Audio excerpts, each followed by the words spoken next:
Bueno, siempre estamos pensando en si estamos listos y listas para las conversaciones, para las discusiones, para los diálogos, y nos damos cuenta de que de repente nos tiran un tema sobre la mesa y empezamos a opinar. Entonces, seguramente estar listos es tener algo para decir, o estar listos es efectivamente no tener ni idea de qué es lo que va a pasar. Y un poco es lo que va a suceder aquí. Tenemos a Johnny, a María Jimena, tenemos a Esteban, a Marinos, y tenemos como núcleo de la conversación el viaje de la marimba, pero también los procesos creativos que cada uno y cada una tiene, investigativos, creativos. Dentro de lo que llamamos nosotros improvisación, ¿qué tanto de creación hay? Muchas veces se dice improvisación porque se olvidó, improvisación porque no seguiste la línea, improvisación porque te alejaste de lo prescrito.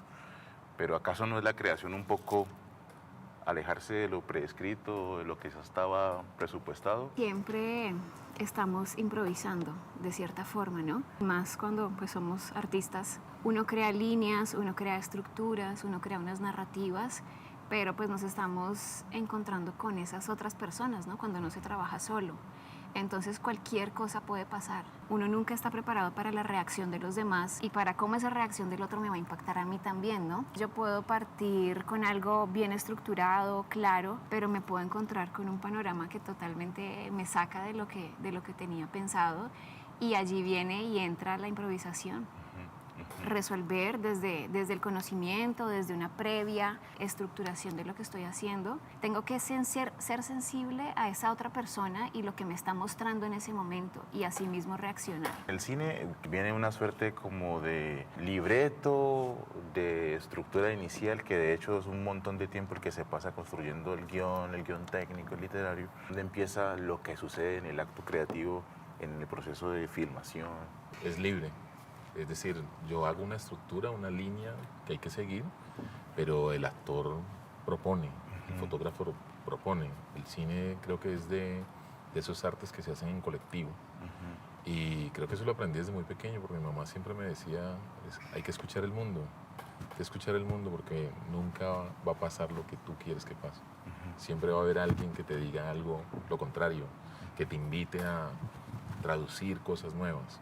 La improvisación es algo que termina alimentando no solamente la escena, sino a cada una de las personas que están allí. Por eso, si nos escuchamos, seguramente van a salir cosas mucho más bonitas de lo que ya tenemos escrito, de la línea argumental a la cual estamos dirigiéndonos. Muchas veces pasa que y ni siquiera uno termina por saber que lo que quería que pasara era justamente lo que pasaba, ¿no? Grupo Bahía nace parte de una suerte de propuesta que no estaba prevista y que inicialmente a uno le parecía tan buena idea la que fuera esta estructura. Coméntanos cómo fue la experiencia de esa, de cómo hubo una suerte de propuesta para Hugo que decía, así no vamos a montarlo, y terminó por ser lo que hoy es este esquema musical que conocemos. Nunca había pensado en eso de la improvisación, qué tan creativa es y eso.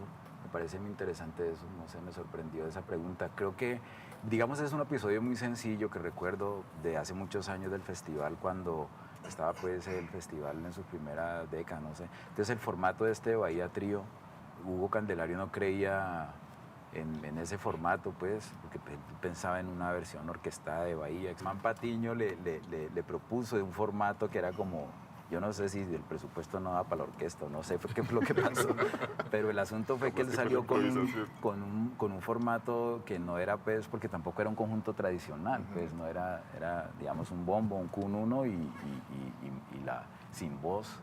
Entonces eso fue una locura, yo ese día lo recuerdo mucho. Pues por la energía, ¿no?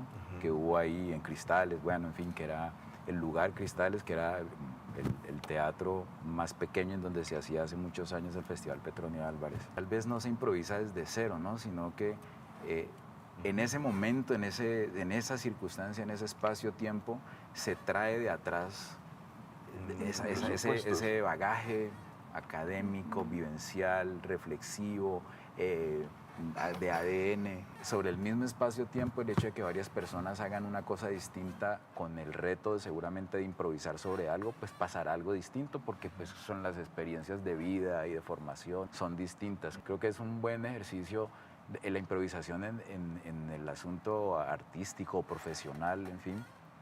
Creo que sí debería pensarse de esa manera, ¿no? Que quienes lo hacen o quienes puedan ejecutar eso sí necesitan tener algo atrás, ¿no? Claro, claro. Y yo recuerdo haber visto un documental sobre la vida de Dizzy Gillespie. Y él contaba que muchas veces las personas de forma errónea pensaban que el jazz era montarse en el escenario y cada músico, cada intérprete empezar a ver qué le salía, ¿no? Decían, no, aquí no es qué le sale, aquí es una conversación histórica, generacional, que se activa dentro de esa creación musical que tenés, dentro de los procesos en los que en colectividades has creado música. ¿Vos cómo has sentido eso de la improvisación? Ya empieza a ponerle comillas, ¿sí ves? Claro, cuando llega el momento de la improvisación dentro de una estructura, pues, de alguna canción, en realidad lo que hacemos es sacar una información que previamente hemos guardado por horas y horas estudiando, de las escalas, las armonías, el instrumento mismo, para darle libertad pues, a esa información que ya previamente hemos tenido. Cuando me pongo a improvisar, por ejemplo, en la marimba, eso son horas y horas que yo le he dado aprendiéndome frases, cada nota, y ahí así las pongo a mezclar. Abro esas gaveticas, digamos, que uno tiene, donde tiene guardada toda esa información que ha adquirido a través de su carrera musical o de la vida, y la dejo fluir. Hay una escena del viaje de la marimba, se junta el intérprete del balafón en Dakar, Djiby Diabaté, se junta con Candelario y empiezan con Hugo y empiezan a interpretar y a conversar. ¿Cómo ves esa conversación ya en cuanto a los patrones rítmicos entre, por ejemplo, el balafón, la marimba, y si crees que hay un tercer instrumento como lo que pasa en el caso mexicano? Vimos, ¿no? Que no es un tercero como marimba otra cosa, sino que sonoramente es diferente. Uno de los puntos que a mí más me ha apasionado de la musicología africana y es porque se encuentran esos diálogos, ¿no? Uno coge esta matriz de las músicas afro y todos esos viajes que han realizado por el Atlántico y cómo llegan a esos otros lugares, se transforman, pero continúa ese diálogo. Lo que yo hago es analizar rítmicamente los patrones que están en la marimba, en los tambores, y cómo podemos encontrar esas similitudes con otros ritmos de otros lugares, de otros continentes. En el documental queda muy claro, ¿no? Cómo se encuentran y cómo inmediatamente de una forma natural sale y comienzan a dialogar, porque claro, todos, digamos, los dos maestros que están tocando este instrumento tienen toda una historia con la marimba, ¿cierto? Saben cómo conversar con este instrumento, entonces se encuentran y conversan. Esto es un poco lo que hace la musicología africana con pues, estos sistemas de escritura y analizar esos patrones rítmicos, ver esos viajes que la música ha emprendido, entenderla desde los golpes, las pulsaciones, porque también pues estudian los instrumentos con su organología, sus maderas, los materiales que se utilizan, ¿cierto? Para encontrar esas rutas. Desde esta parte rítmica se encuentra perfectamente cómo esos diálogos son posibles, porque existe toda una historia de conexión y uno ya, digamos, escribiéndolo parece algo un poco matemático, pero están esas similitudes, están esas equivalencias y están esas variaciones. ¿Alguna de tus películas conversa con alguna de las que como referencia has tenido? Como cuando se sentaron los dos maestros a dialogar con la música. Vos aprendes cosas desde niño, que empezás a amarrar, que empezás como a guardar en cajitas, y cuando estás dirigiendo, normalmente te acordás. Y te acordás, uy, yo vi esto, yo vi este otro, o simplemente no lo recordás patente, pero es más, crees que estás creando, pero son conocimientos que has adquirido en otra película, en un video musical, o simple y llanamente trabajando con otro amigo, o jugando con el teléfono hoy en día. Tenía un profesor que decía, desde William Shakespeare ya nada se puede inventar, ya todo está inventado, por lo menos en la dramaturgia ya todo está inventado. Y yo lo veo mucho en guión, normalmente el viaje del héroe está en todo.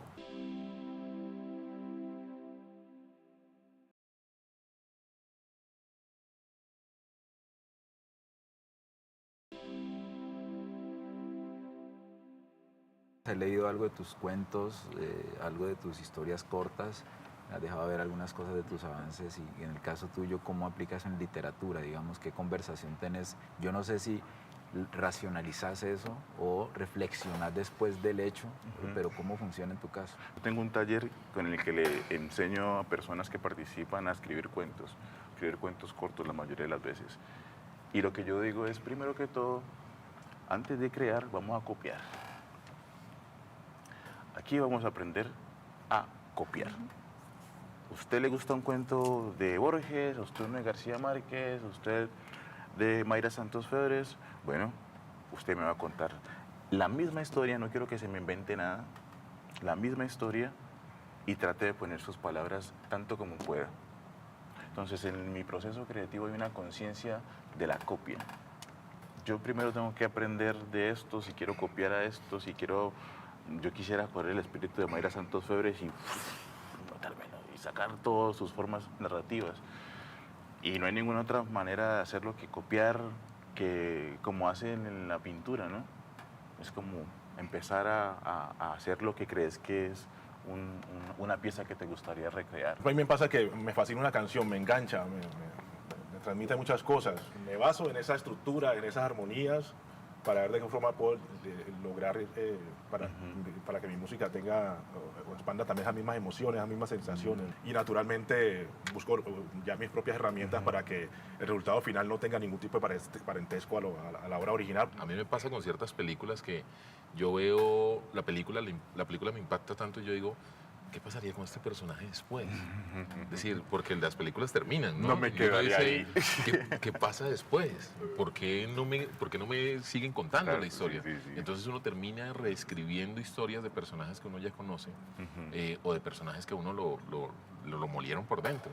En esta expectativa hace 20 y tantos años sobre el viaje de la marimba y Niagasola, Nueva Guinea, entonces el origen y el balafón original, todo ese tema, Germán Patiño me dice con su acostumbrada paciencia y tranquilidad, no te estreses tanto con eso, hay cosas que aparecen en diferentes lugares del mundo, entonces en la medida en que alguien descubre que esto suena aquí así, puede ser que al otro lado del planeta alguien de manera también esté descubriendo eso, entonces no te ocupes tanto de el asunto fundacional, ¿no? Y hay un asunto que a mí me pasó, lo acabo de recordar hace muchos años, cuando tenía pretensiones de guionista de ficción. Yo dije, voy a escribir un guión en donde una escena, el tiempo que sigue en la narración corresponda al tiempo real, pero inmediatamente anterior. Es decir, es como un flashback constante, ¿cierto? Y yo pensé que esa idea algún día, cuando Nolan hizo Memento, yo dije, claro, fue como el descubrimiento de que alguna persona en otro lugar del mundo, bajo unas circunstancias sociales distintas, pudo hacer un guión y pudo hacer una carrera. La creatividad es que todos estamos conectados, no se sabe a qué. Entonces todos de alguna u otra forma tenemos ciertos sentimientos que tratamos de emular o que tratamos de recordar o que tratamos de traer, por lo menos nosotros que trabajamos en esto, tratamos de escribir y tratamos de hablar de ello. Pero siempre va a haber alguien que está conectado a ese mismo sistema, que está pensando lo mismo. Sí. Y por ejemplo a mí me dicen, ¿sus películas son para quién? ¿Usted las escribe para usted o para un público?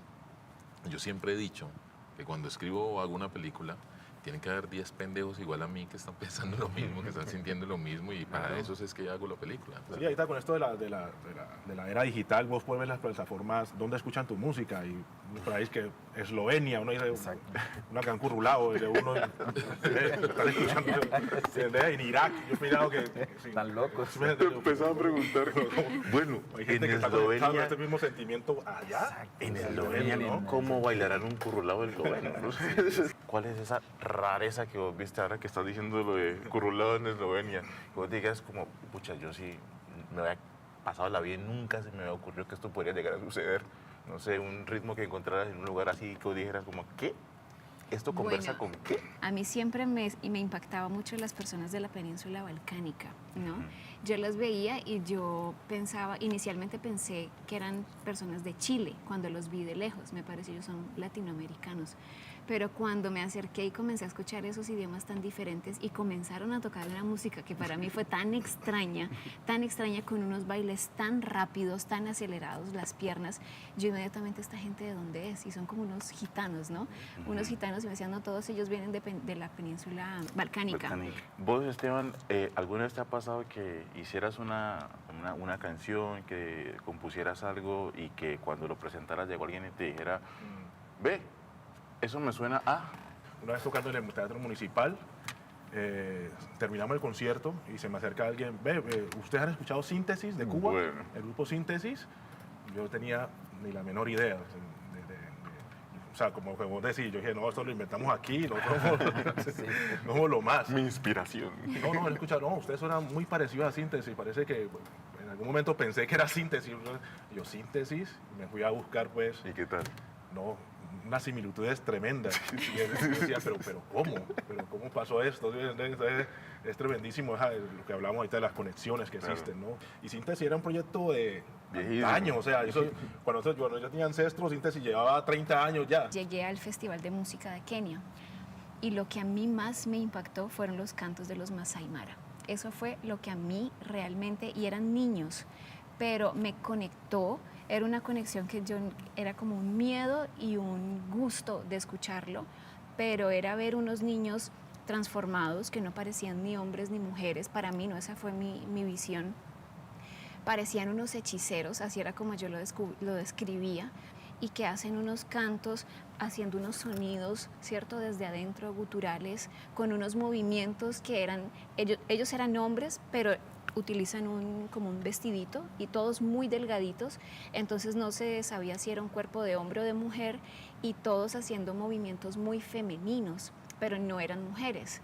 Y los ojos totalmente transformados, entonces yo comencé a averiguar sobre esos cantos, entonces me explicaron que son unos cantos que ellos hacen porque ellos pasan todo su día con las ovejas y con los chivos en el campo, y es un canto que es para llamar a los chivos, para que ellos vengan. Entonces los cuerpos, no sé si han visto las danzas de los Masai Mara, los cuerpos imitan los movimientos del chivo y también están haciendo una vibración que ellos hacen que es para atraerlos.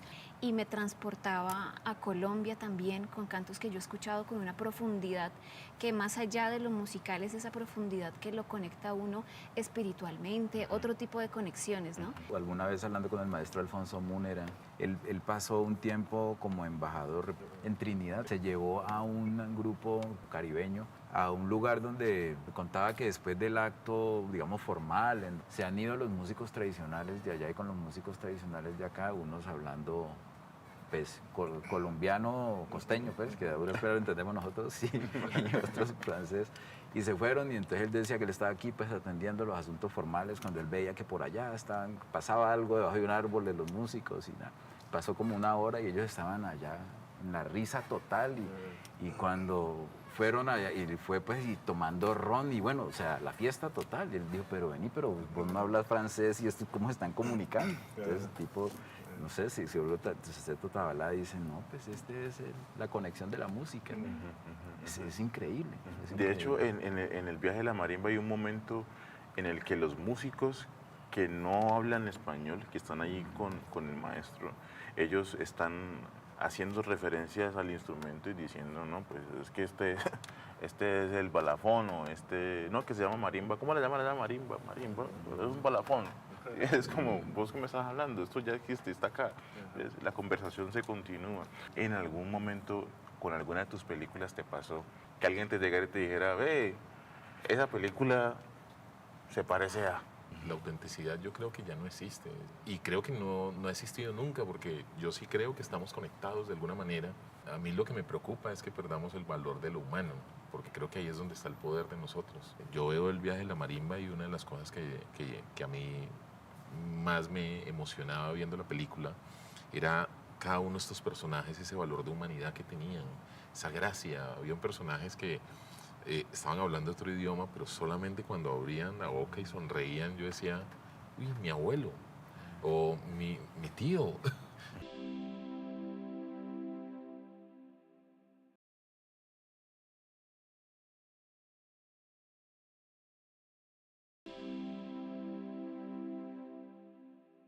Dentro de ese viaje de la marimba como pieza audiovisual, ¿qué tipo de viaje personal experimentaste y cómo podés conversar sobre eso? Es decir, yo quiero saber cuál es el viaje que Marino hizo en el viaje de la marimba. Digamos, la bendición, digamos, y la suerte que es tener plata para hacer documentales en estas zonas del mundo en crecimiento, porque, digamos, la ficción tiene una posibilidad de mejor vida. En el anterior documental pensaba en mis hijas y, digamos, en la trascendencia, pues, del ser humano, hasta donde uno vive, como los mexicanos, ¿no? Se plantean esa cosa de la belleza de la muerte, ¿no? Que uno no muere sino hasta cuando la última persona que lo pueda recordar ya no esté, eso me parece a mí de una trascendencia. Y el arte permite que trascender a través de incluso muchas generaciones, pero el viaje personal con el viaje a la marimba, quiero que digamos, emocionalmente se conecten, y es el asunto de hacia arriba, ¿no? Esta está dedicada a mis padres. Me dieron ese depósito inicial de ADN en donde me han hecho otras abonos de diferente manera, ¿no? Y con eso me quedo yo, digamos. En el acto de observar el documental también tuvo un viaje. Yo siento que cada uno tuvimos un viaje de distinta manera. ¿Y para dónde te fuiste cuando lo empezaste a ver? Trabajo mucho como decía inicialmente, con la música de la diáspora, ¿no? Entendí un poco, ahí estaba condensado un poco mi vivencia a través de cómo yo con los ritmos del Pacífico trato de fusionarlos con otros ritmos que se desarrollaban a través de la diáspora en Latinoamérica, por ejemplo, y lo fácil que es, ¿no? Un bambasú, por ejemplo, que es un ritmo tradicional del Pacífico, yo lo mezclo con un bossa nova, una samba, y encaja en clip de una, ¿no? Yo llevo, digamos, ya unos años desde que comencé con el tema de la investigación en músicas del Pacífico colombiano, que me ha llevado pues a hacer investigaciones, un trabajo, tenemos muchas horas de un trabajo muy solitario, ¿no? De escribir, escuchar, reflexionar y entender. Entonces son muchas horas, muchos días, muchos años que uno pasa solo escribiendo, reflexionando de todo esto, ¿no? Y a mí me ha llevado mucho a cuestionarme por qué yo siento esta atracción y esta pasión, porque yo le dedico, pues le he dedicado muchos años a este estudio. ¿Por qué? Y también he ido como intentando encontrar esa ruta que me lleva a mí, pero ¿por qué? ¿Será por mi parte familiar? ¿Será algo de antes? ¿Será por una conexión espiritual? O sea, todo esto comienzo yo también a crear una ruta, a pensarlo. Entonces, cuando yo veía llegar hasta acá, a mí me emocionaba muchísimo ese viaje y todas estas escenas que vemos en el documental de cómo estar en ese punto. Yo me emociono así a que se me llenan los ojos de lágrimas, y yo decía, pero hay algo en mí que me ha conectado desde hace muchos años con toda esta historia, ¿no? Con la historia, con la música, con las comunidades con las que yo trabajo en el Pacífico, que yo siento que es mi familia, ¿cierto? Entonces, y digamos que desde esa parte ya más rigurosa, hago esa ruta con esos patrones rítmicos, ¿cierto? Esa es como esa parte intelectual que yo paso tantas horas escribiendo, escuchando. Entonces a mí me conectaba muchísimo, porque yo he intentado por otros caminos crear esas rutas también, para entenderme yo porque yo estoy metida en esto con tanta pasión. Entonces era como encontrarme en esta ruta, como estamos buscando muchas personas por caminos diferentes, buscamos esas rutas, esa conexión, ese, no sé, pensar ese por qué, como querer saber mis abuelos, mis bisabuelos, por qué yo estoy tan así apasionada por estos temas hace muchos años. Viendo la película, entonces uno dice, bueno, ¿hace cuánto estamos aquí realmente y venimos haciendo de todo? Arte, música. Entonces lo que me pasaba cuando veía el documental era precisamente, estos fueron los que descubrió Marino, pero ¿cuántos más hay y en dónde están? ¿Qué pasa? Es decir, ¿qué instrumento hay parecido en Japón? ¿Qué instrumentos parecidos hay, no sé, en Islandia? Me llevó a pensarme en dónde más, como que más que hacer el viaje es dónde no viajamos, dónde no fuimos. Eso me lo generó el documental, y esa pregunta de ¿en dónde más está esta marimba que nos hace soñar, que nos hace pensar, y que no necesariamente tiene que sonar igual, pero que tiene ese mismo espíritu o esa misma intención? Yo lo vi primero solo, y cuando lo vi solo, yo tengo que reconocer que mi primera experiencia estuvo muy atravesada por estas pesquisas que uno mantiene haciendo, como que uno está como programado para hacer una especie como de desarmar un relojito, ¿no? Ver qué cosas están pasando allí. Y ya luego empieza uno a darle lugar a la sensibilidad que con uno viene, y eso sucede cuando uno ya empieza como a compartirlo con los afectos, que fue lo que sucedió conmigo, ¿no? Entonces, cuando lo vi con personas a quienes amo, o con quienes me puedo rodear de afecto, el efecto fue absolutamente diferente. Yo vi el mercado y dije, ve, eso me parece como Villarrica. Me acuerdo que mi mamita vendía ahí en la plaza de mercado, en el campo, bueno, en el campín de momento, el campicito ese en Villarrica. Entonces, así como te pasó con el árbol genealógico, en mi caso muy probablemente el viaje fue un viaje de introspección, de momentos, escenas, instantes de la vida personal. Así que como empezamos improvisando, terminamos improvisando y terminamos creando y creyendo que podemos seguir creando. Eso es. Gracias. Muchas gracias. Muchas gracias. Este contenido es financiado con recursos del Fondo Único de TIC.